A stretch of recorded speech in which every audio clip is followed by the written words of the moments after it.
ದಲಿತ ಸಮುದಾಯದ, ಬಲಗೈ ಸಮುದಾಯದ ಜನಾಂಗದ ನನ್ನ ಅಣ್ಣ ತಮ್ಮಂದಿರಲಿ, ಅಕ್ಕ ತಂಗಿಯರಲ್ಲಿ 25/3/2026 ಒಂದು ಬೃಹತ್ ಪ್ರತಿಭಟನೆ ಇದೆ ಬೆಂಗಳೂರಲ್ಲಿ. ಅದರ ಮುಂದಾಳತ್ವವನ್ನು ನಮ್ಮ ಜ್ಞಾನ ಪ್ರಕಾಶ್ ಸ್ವಾಮೀಜಿ ಅವರು ವಹಿಸ್ಕೊಂಡಿದ್ದಾರೆ. ಇದು ನಮ್ಮ ಮಕ್ಕಳದು ಜೀವನದ ಪ್ರಶ್ನೆ. ವಿದ್ಯಾಭ್ಯಾಸದ್ದಾಗ್ಬೋದು, ಅಪಾಯಿಂಟ್ಮೆಂಟ್ ಆಗ್ಬೋದು, ಪ್ರತಿ ಒಂದಕ್ಕೂ ಮುಂದಕ್ಕೆ ತೊಂದರೆ ಆಗ್ತದೆ. ಇದು ಈಗಿದ್ದಾಗ ಇರಲ್ಲ. ದಯವಿಟ್ಟು ಏನೇ ಕೆಲಸ ಕಾರ್ಯ ಇದ್ರು ನನ್ನ ಅಣ್ಣ ತಮ್ಮಂದಿರು, ಅಕ್ಕ ತಂಗಿಯರು, ತಾಲೂಕಿಂದ 10 ಬಸ್ ಮಾಡ್ಕೊಳ್ಲಿಕ್ಕೆ ವ್ಯವಸ್ಥೆ ಮಾಡಿದ್ದೀವಿ. ಜೊತೆಗೆ ಅವ್ರಿಗೆ ಊಟ ತಿಂಡಿ ಎಲ್ಲ ವ್ಯವಸ್ಥೆ ಮಾಡ್ಕೊಡ್ತಾ ಇದ್ದೀವಿ.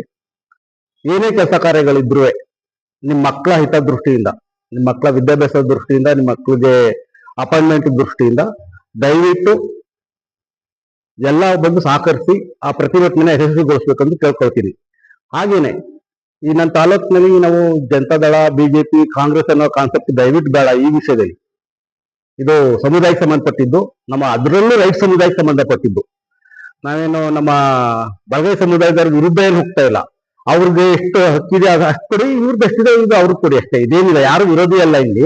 ಎಲ್ಲ ಅಂತಂದು ಈಗ ಒಳಗಿಸ್ಲಾತಿ ಜಾರಿಗೆ ತರೋದಾದ್ರೆ ಅವ್ರದ್ದು ಏನೋ 10% ಇದೆ, ಅವ್ರದ್ದು 6 ಕೊಡಿ, ಇವ್ರಿಗೇನೋ 10% ಇದೆ, ಅದಕ್ಕೆ ಕೊಡಿ. ಅದು ಬಿಟ್ಬಿಟ್ಟು ನಮ್ಮನ್ನೇ ಎತ್ಕತ್ತಿ ನಮ್ಮ ಮೇಲೆ ವೈಸ್ ಮನಸ್ಸು ಮಾಡೋದು ಯಾವುದೇ ಕಾರಣದಲ್ಲಿ ಯಾರುವೆ ಹೇಳಿಕೆ ಕೊಡಕ್ ಹೋಗ್ಬಿಡಿ.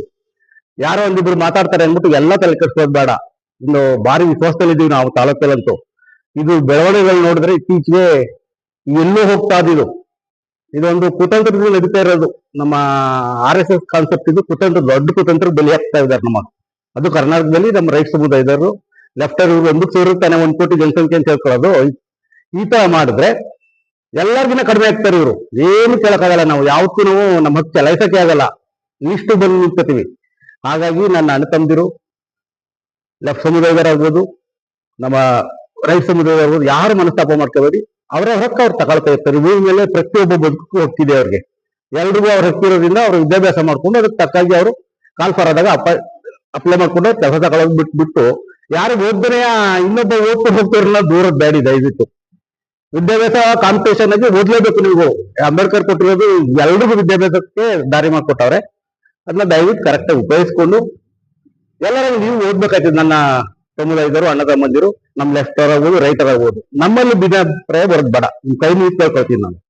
ಹಾಗೇನೆ ನನ್ನ ತಾಲೂಕಿಂದವ ಈಗೇನು ನನ್ನ ಕಾಂಗ್ರೆಸ್ ಅಣ್ಣ ತಮ್ಮದಿರಿದ್ದೀರಿ, ದಯವಿಟ್ಟು ಅದು ರಾಜಕಾರಣ ಎಲೆಕ್ಷನ್ ಬಂದಾಗ ಮಾತ್ರ ಇರ್ತೇನೆ. ಸಮುದಾಯದ ಲೆಕ್ಕ ಬಂದಾಗ ಬೇಡ. ಅದು ನಮ್ಗೆ ನಾವ್ ಯಾರು ಶಾಶ್ವತ ಅಲ್ಲ ಇಲ್ಲಿ.